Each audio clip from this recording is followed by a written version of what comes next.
Hello everyone and welcome back to the channel. If you're new here, I'm Jess, and this is where we track the strange, the unexplained, and the scientifically uncomfortable things happening in our universe in real time. Today is a big one. Tonight's story is one of those we can only wish wasn't real. I received this letter from Naomi, and I'm gonna share it, but I'm warning you. This one might just cost you your appetite.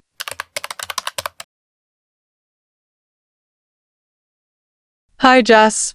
So, the other night my aunt told me this story, and I think it's perfect for the channel, so here goes.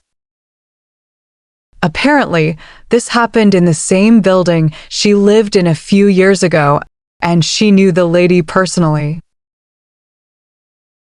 It happened in 2015 in St. Petersburg, Russia. There were two elderly women. One was 68-year-old Tamara Samsonova, and the other, her friend, 79-year-old Valentina Ulanova. Tamara was having renovations done to her apartment, so Valentina offered her a place to stay for a little while. Tamara helped around the house. She cleaned, cooked, did dishes. She couldn't pay rent, so she made herself useful. At first, everything was fine. But when Tamara's renovations were finished, she didn't leave. Days turned into weeks. Weeks turned into months, and Valentina started getting uncomfortable. Then frustrated. Then angry.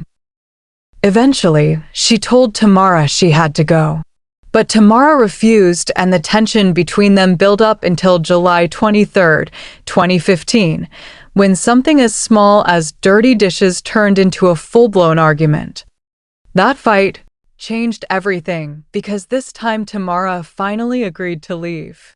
She told Valentina she just needed a couple of days, and to make peace, she offered to cook dinner. But she didn't go out for groceries alone. She went to a pharmacy first and bought sleeping pills. Then she made Valentina's favorite salad, crushing the pills into the dressing. Valentina ate it, not knowing anything was wrong.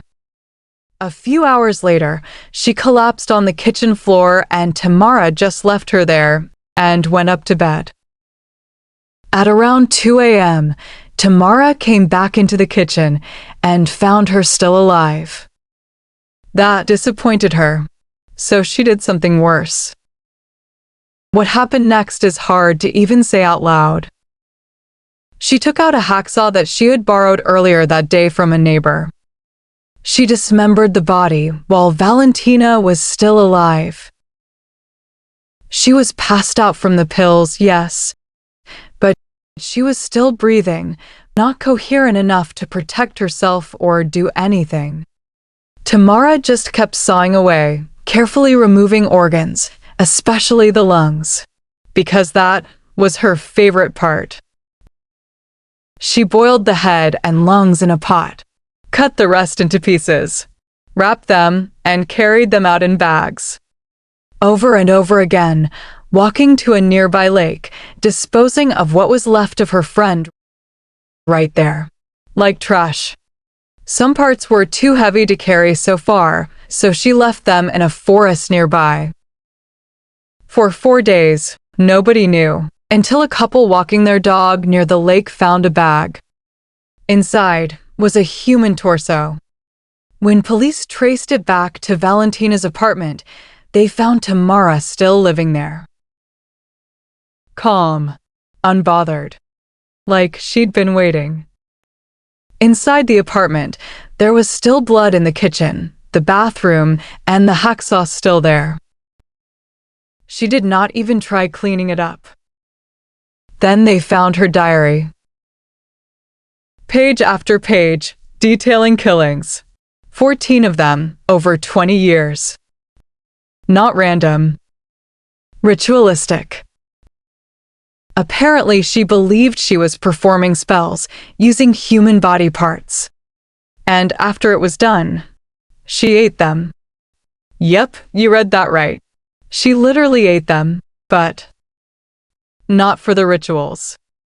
Just because she liked it. Especially the lungs.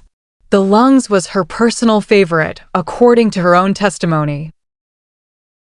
When they arrested her, she didn't resist. She acted like she couldn't care less. She admitted everything.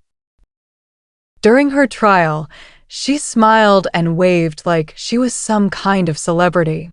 She even blew kisses to reporters and told the judge she expected and even wanted a severe punishment. I don't know what's worse, that someone like this existed or that she lived among people for decades. Guys, this is so twisted. Sounds made up, right? Sometimes the scariest things aren't monsters or the things that goes bump in the dark. They're people sitting right across from you at the dinner table. This is crazy. Some stories don't leave you. This is definitely one of them. If you made it this far, subscribe to my story corner for more strange, dark, and unexplainable stories. I'm Jess, and I'll see you in the next story. Be safe out there.